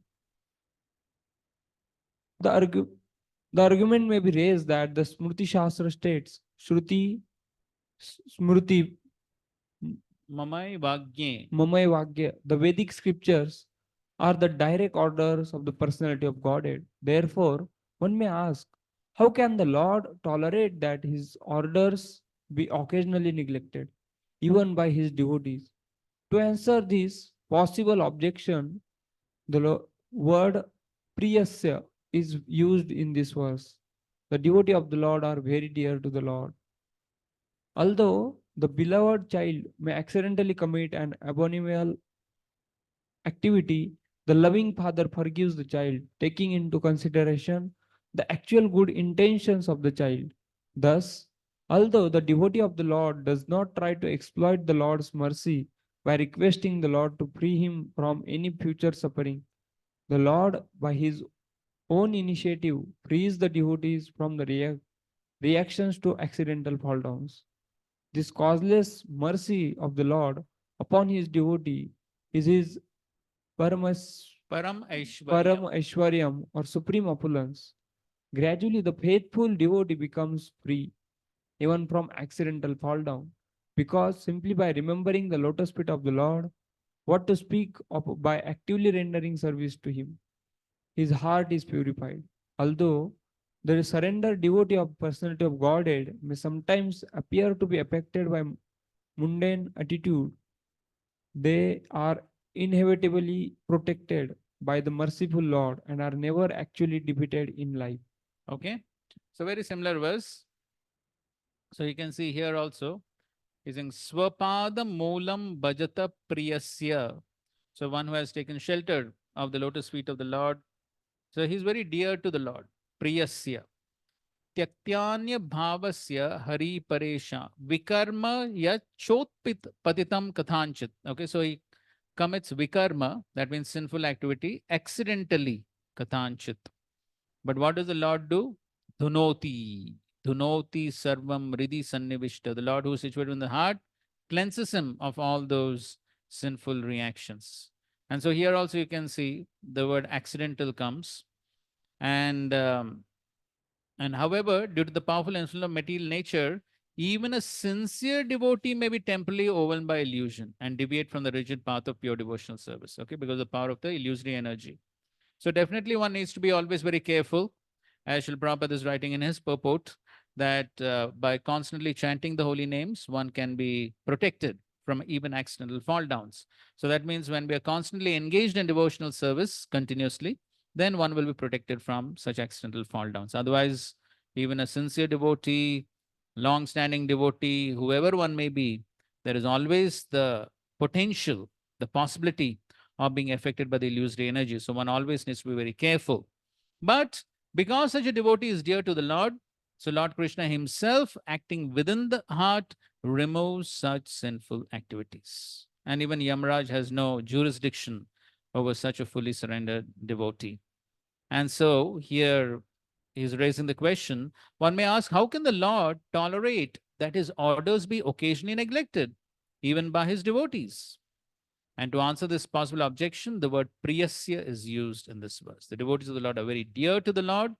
Although the beloved child may accidentally commit an abominable activity, the loving father forgives the child, taking into consideration the actual good intentions of the child. So the Lord is ready to forgive, but at the same time, it is being mentioned that although the devotee of the Lord, thus, although the devotee of the Lord does not try to exploit the Lord's mercy by requesting the Lord to free him from any future suffering. That's what we were discussing. The devotee does not pray to the Lord, oh, I committed wrong activity, please free me from suffering. No, the devotee is ready to go through the suffering, even of going to hell.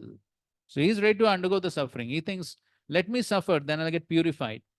But the Lord, by his own initiative, frees the devotee from the reactions to accidental fall downs. So this is the causeless mercy of the Lord upon his devotee. This is Param Aishwaryam, his Bhakta Vatsal nature. This is Param Aishwaryam. And so therefore, that is how the Lord reciprocates with his devotees. In the case of accidental fall downs of a sincere devotee, this is how the Lord reciprocates, the Lord protects. But at the same time, the devotee should not misuse the verse. Prabhupada told in that lecture also on Thursday.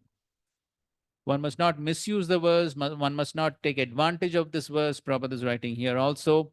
So if one simply continues committing the same wrong activities, not trying to rectify, then as Prabhupada says, what?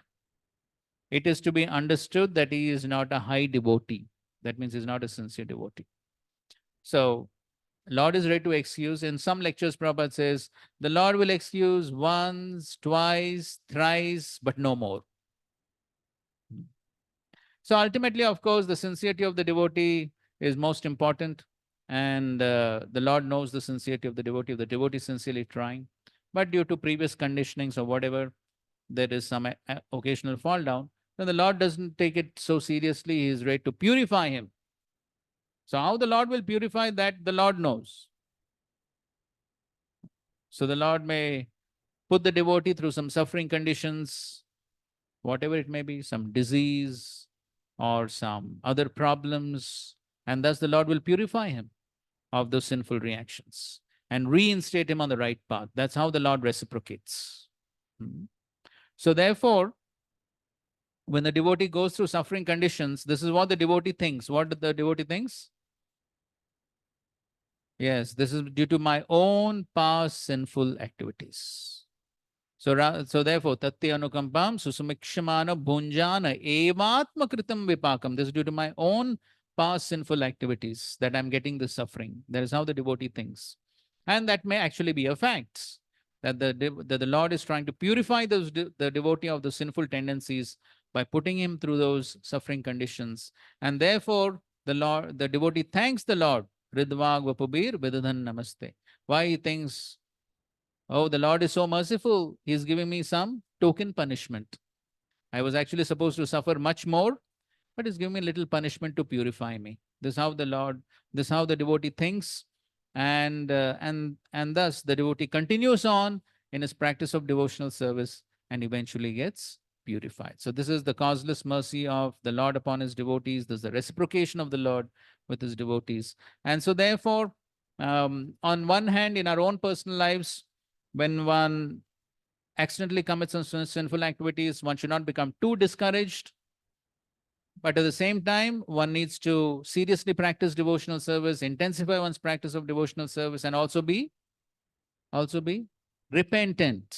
Also be repentant.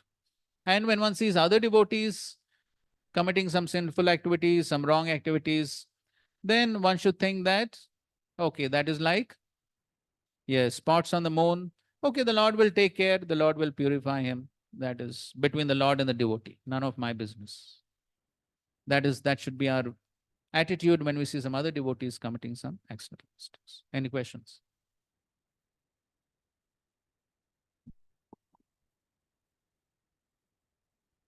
Vijay, in the last verse, we were discussing that who can commit accidental fall, who has an accidental fall down. So we were discussing the example of Ajamil. So I heard in class of Radhesham Prabhu that going to forest was an accidental fall down, but when he came home, he started contemplating on that. Yes. So the that is not accidental. Yes, the later part is not accidental. Hmm. The initial part is accidental.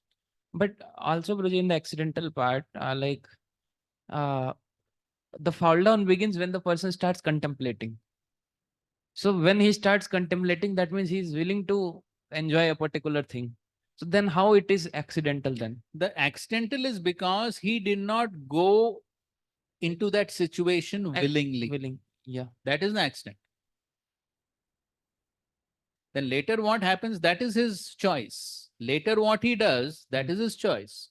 But the initial contact with that wrong activity is accidental. That is not willing. And in practical scenario, Proji, if some devotee does something wrong, so practically we have seen that that nature is that we want to have a distance from that devotee. It's very difficult to see him as a sadhu because that past conditioning is so strong. So how should we?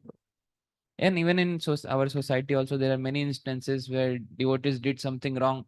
They maybe accidentally, and they were fixed in devotional service later. But the vision of devotees change to see that person. So therefore, there are two things. Mhm. One is attitude. Second is association. So the attitude towards such a devotee should always be respectful, especially when he's continuing his devotional service. If he's still seriously continuing his devotional service, then definitely one should respect such a devotee. Not only respect such a devotee, but especially if he is not committing the same wrong activities again and he is properly situated on the path, then there's no problem with associating also. The problem is when he compromises devotional service. So when he compromises devotional service, that means the bhajate mam ananya bhag is not there. Then the verse does not apply. So if the devotional service is compromised, then we cannot associate with him. We may still respect him because he was a devotee, but one can't associate with him. But still one can have respect because he was a devotee, but one cannot associate. So in this way, that differentiation can be made. But if somebody is properly practicing devotional service, then yes, then one can associate also. There's no problem. But bhakti is more or less an internal process. Although externally one may pose himself to be a devotee, and internally one may be not. And one may because nowadays, due to ISKCON's so much of preaching, many people also come in the dress of dhoti kurta and they cheat people. So I mean to say that externally one may appear to be as a devotee. He may do some services also in the temple, but so it's like very theoretical. So we are not talking about simply some person who comes to the temple for some time, does some service. We're not talking about those type of people, isn't it? Yeah, I agree. Like suppose We are talking here. Krishna is talking about serious devotees, correct? No. He's talking about serious devotees who are committed to practicing devotional service seriously. If such a devotee commits an accidental mistake, that is what is the discussion. So we are only talking about such devotees. We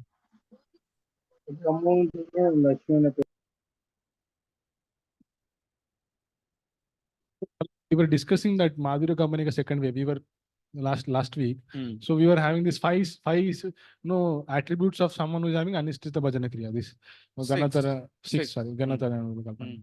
Roji, like, because here lot has been said about devotee in these two verses.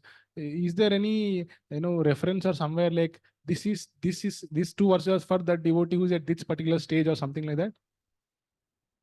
See, here, what is Krishna talking about? Krishna, as we see in the commentaries, it is very clear that the verses are talking about a very committed devotee, correct? Yes.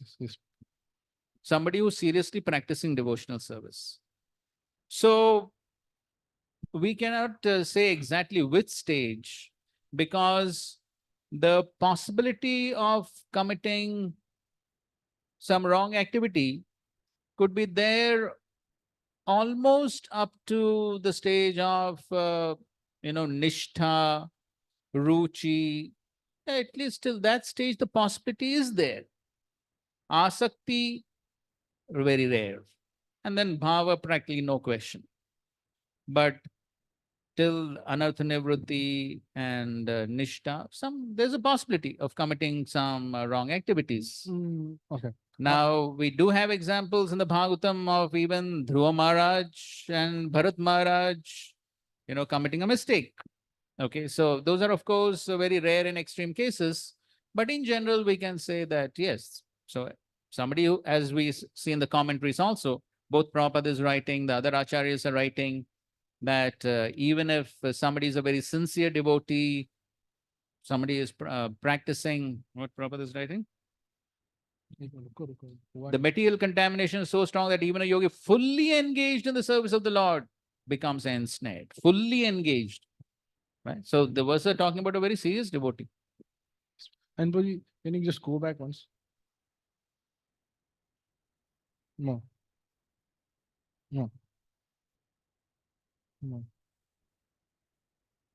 Yes, Prabhuji. See, Prabhuji, here, if someone with bad conduct, addicted to violence, thievery, and adultery, this specific term addicted is a little confusing, because we were telling about this where Prabhupada mentioned accidental fall down 7 times, and then we are discussing about someone who is addicted to violence. It's too contrary.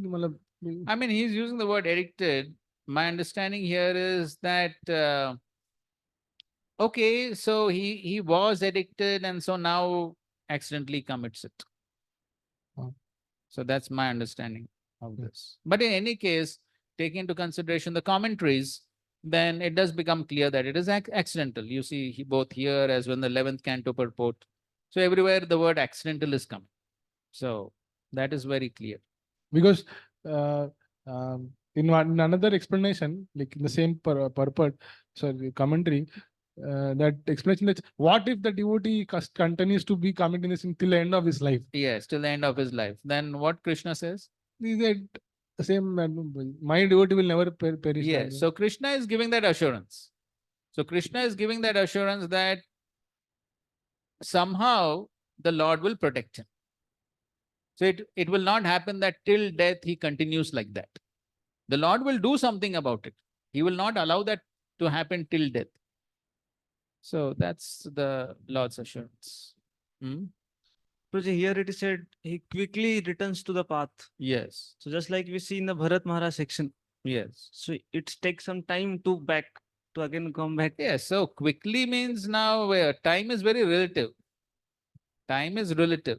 That much time we are away from Krishna. So even if you take one lifetime from the viewpoint of eternity, what is even one lifetime? Very quick. Yes. Lasting peace. Hare Krishna. Shashvat Shantim Nigachad. Lasting peace. So here he mentions, no? Here.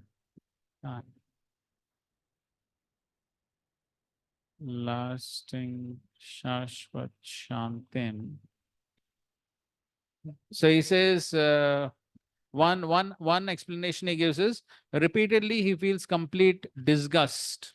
He translates Shantim as disgust for those actions. That is one explanation is giving. And another explanation he gives is this one. Thus he attains complete cessation of lust and anger, Shantim. So he becomes purified. So the Lord reinstates him in his right position, makes him Dharmatma by purifying him of all these sinful activities. So when the devotees fall down, does it mean that Lord doesn't give him the punishment or he punish also? That is what the Lord is saying. Kshipram bhavati dharmatma. How he makes him dharmatma, that Krishna knows. When he may punish also. There's a good possibility. That is how he purifies the devotee. No, why I'm asking this question? Because in case of Yudhishthira Maharaj, he had to go to the hell and he had to see his brothers also there.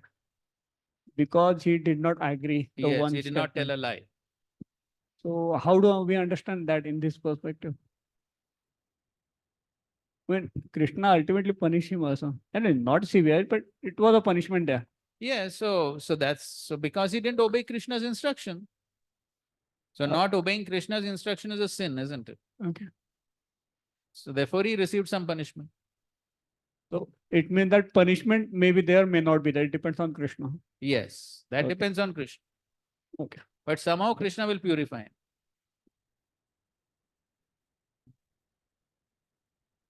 इसका reference कहाँ आता है भाई this one? कौन सा? This Yudhishthira Maharaj seeing hell in Prabhupada's lecture. Oh.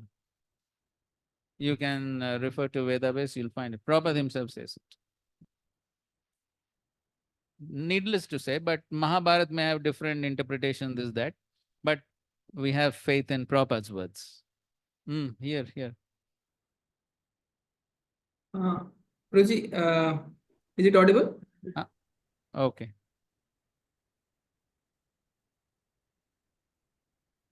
Hare Krishna. Yes, Prabhu, audible. Prabhuji, this regarding this accidental, when we're discussing about accidental, so generally the tendency of the mind is sometimes somebody may commit a mistake, but he may justify it as an accidental. I mean, the mind may say that it is accidental, although it was he kind of planned for it.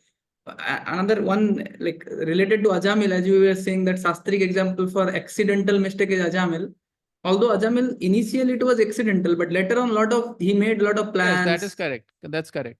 So, like, where do we put it? Like, is it actually Janbuzke or it is actually accidental? Although initially it started with accidental. Okay, fine. Now you're asking about Ajamil or you're asking in general? Both projects, both questions were there. No, So as far as Ajamil is concerned, it is clear. Initially it was accidental, later it was all his nonsense.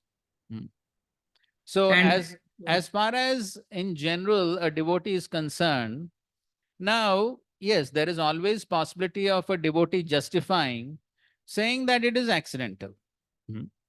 But there are one symptom from these commentaries we can understand.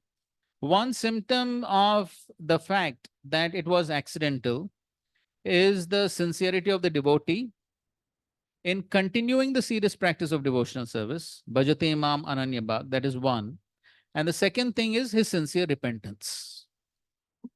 Okay, these are two symptoms of the fact that the devotee is sincere, and most likely it was accidental. Now, whether it was actually accidental or not, because this is totally on the level of the mind, correct? It's totally on the level of the mind. Whether it was just accidental or whether there was some planning also involved, it is totally on the level of the mind. It's very subtle. So how can we know? Very difficult to say. So therefore, ultimately, of course, the Lord knows. One cannot cheat the Lord. If you remember on Thursday, that Prabhupada's lecture we were hearing, there also Prabhupada says the same thing. Yes, one cannot cheat the Lord. The Lord has his eyes everywhere. So one cannot cheat the Lord. So I may cheat others saying that it was accidental, it was not pre-planned. But in any case, whatever it is, in the association of devotees, is my understanding that in the association of devotees, especially if the devotee is sincere, he's sincerely practicing, and he's also repentant, then at least my understanding would be, it is better to give the benefit of doubt and think that, okay, he's saying it is accidental, you accept it as accidental. And then we see his future performance. That is my understanding. So,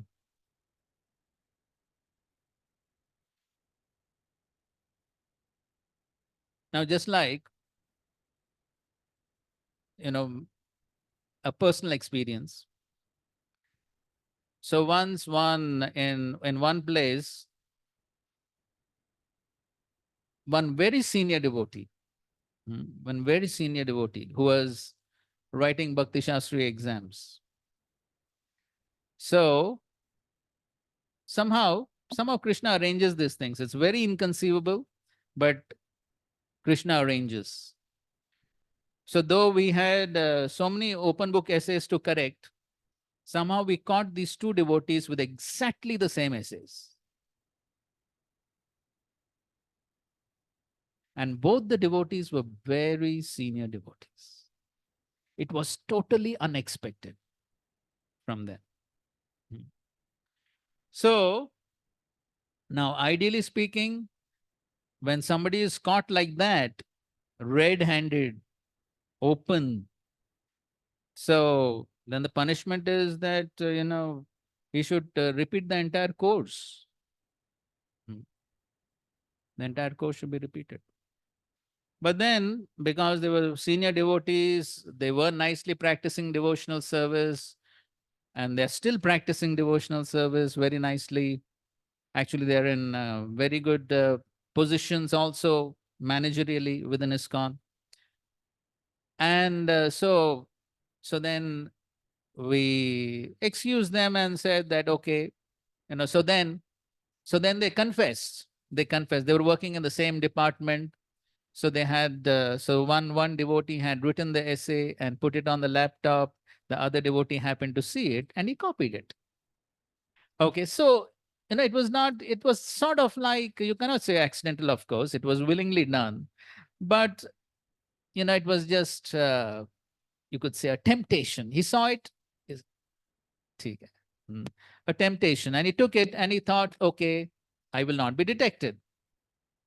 But then Krishna does these amazing things. Krishna does. And, we had quite a few experiences like this so far. So how Krishna reveals is very amazing. Even though we may have so many essays to correct, Krishna exactly pinpoints and it comes out. It's very amazing. When Krishna wants to reveal something, it just comes out. And so we excused them. We just told them to repeat that one essay. We told them to write again. And of course, we took the matter to the temple president, and the temple president told them, okay, henceforth, don't do it. Take it. So when we see sincere devotees accidentally, occasionally committing something wrong, then it's not that we just propagate it and tell everyone, and it becomes very discouraging for the devotees if we do something like that. And then all their sincerity and their good practice will go away if we do that. And so therefore, especially when we see a sincere devotee committing some mistake, one needs to be very much sensitive and accommodating and give the benefit of doubt and give a second chance. This is my understanding. And I think so that was the way in which also Srila Prabhupada also functioned many of the times. We have many pastimes in connection to Srila Prabhupada also dealing with devotees in this way. And so therefore, we definitely need to follow the footsteps of our founder Acharya. And I think so that is the way we need to deal. And by that, devotees will feel encouraged in their practices of devotional service. So I think so, by giving that benefit of doubt, if the devotee is saying, okay, it was accidentally committed, then I think so, whether it is right or wrong, I don't have any proof for it. So it's better to give the benefit of doubt and just give some warnings and excuse the devotee. Is it okay?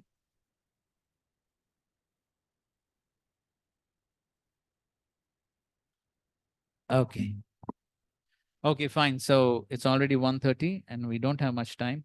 So I'll just quickly go through the remaining verses. So this is, but these two verses are very, very important. You can once again read all these verses and contemplate and meditate on the practical application of these verses. These two verses are very, very important, showing Krishna's reciprocation with his devotees. Okay. So then he says, so therefore, because then next verse again he's showing what is his reciprocation with anyone who takes to the practice of devotional service. Mam hi partha vyapashritya yepi syu papayonayah striyo vaishyastata shudras tepi yanti param gatim. O son of Pritha, those who have taken shelter of me, though they be of lower birth, women, Vaishyas, merchants, and Shudras, can attain the supreme destination. So Krishna is saying that anyone who takes to the shelter of the Supreme Lord, Vyapashritya, whoever he may be, he can be purified and he can attain to the supreme destination, Tepi Yanti Param Gatim. And so therefore, Srila Prabhupada used this verse very often to indicate this point that anyone can be purified by the practice of devotional service. Of course, Prabhupada showed it practically. And then Prabhupada is also quoting the famous verse 2.4.18, that is, yes, Kiratun Andhra Pulinda Pulkasha. So anyone can take to the process of devotional service. So in that further down in the purport, Prabhupada writes, so the process of devotional service is so strong that the pure devotee of the Supreme Lord can enable people of all lower classes to attain the highest perfection of life. This is possible only when one takes shelter of Krishna, as indicated by the word Vipashritya. One has to take shelter completely of Krishna. So then Krishna purifies. And then what to speak of? Kim punar brahmana punya bhakta rajarshayastata anityam asukam lokam imam prapya bhajasvamam. How much more this is so of the righteous brahmanas, the devotees, and the saintly kings. Therefore, having come into this temporary miserable world, engage in loving service to me. So if lower class people can be delivered, then what to speak of the brahmanas and the rajarishis? And therefore, he is encouraging Arjuna to perform devotional service and get out of this anityam asukam lokam. Imam prapya bhajaswamam. So now how to do that bhajaswamam? He is explaining in the next verse. Manmana bhava mad bhakto madhyaji mam namaskuru mame vaishasi yuktvevam matmanam matparayanaha. Engage your mind always in thinking of me, become my devotee, offer obeisances to me, and worship me, being completely absorbed in me. Surely you will come to me. Prabhupada very often would say, you just have to perform these 4 activities, and then Krishna is giving the assurance, one can go back to Krishna. Of course, this verse is again discussed in, yes, in the 18th chapter, 65th verse. So therefore, we are not describing too many details right now. It will be discussed again. But we will read one paragraph of the purport, read the 3rd paragraph of the purport.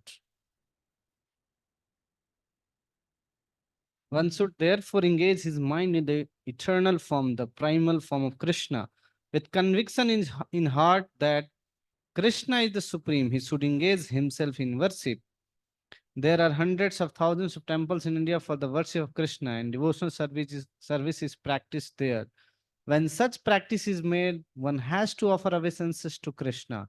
One should lower his head before the deity and engage his mind, his body, his activity, everything. That will make one fully absorbed in Krishna without deviation. This will help one transfer to Krishna Loka. One should not be deviated by unscrupulous commentators. One must engage in the 9 different process of devotional service, beginning with hearing and chanting about Krishna. Pure devotional service is the highest achievement of human society. Yes, so in this way, one should engage the mind, man mana bhamad bhakto. So the most important thing is to engage the mind, because as we're discussing, ultimately, antakale chamam eva smaran muktva kala. So the smaran in the mind, that is important. So therefore, engaging the mind, the subtle body in Krishna's service is very important. Man mana bhavamad bhakto. Prabhupada often says, who can engage the mind? Only devotee. So therefore, one has to become devotee, then offer obeisances, worship the Lord, and in this way one can purify oneself and achieve the Supreme Lord. Thus, in Bhaktan purports to the 9th chapter of the Srimad Bhagavad Gita in the matter of the most confidential knowledge. So, in this way, the 9th chapter is very important to understand Krishna's special reciprocation with his devotees and the glory of pure devotional service. Thank you very much. Srila Prabhupada ki jai, Srimad Bhagavad Gita ki jai, Samved Gaur Bhakta Vrinda ki jai. Thank you very much. Hare Krishna, Krishna Krishna, Hare Hare, Hare Ram, Ram Ram, Hare Hare. Next class. When is the next class? Yes, for the timing, different sets of devotees are busy in either of the weeks. So whenever next, either in the later months, we can. Okay. So it's surely not in the third week. Yeah. Okay, fine. Because fourth week, I think so Yeah, it's already. Bhakti Vedanta. Okay. Bhakti Vedanta courses. So even interchanging that won't help. Actually, they are some of them are busy in same case with them also. Okay, fine. Okay. Thank you very much. Hare Krishna. Hare Krishna.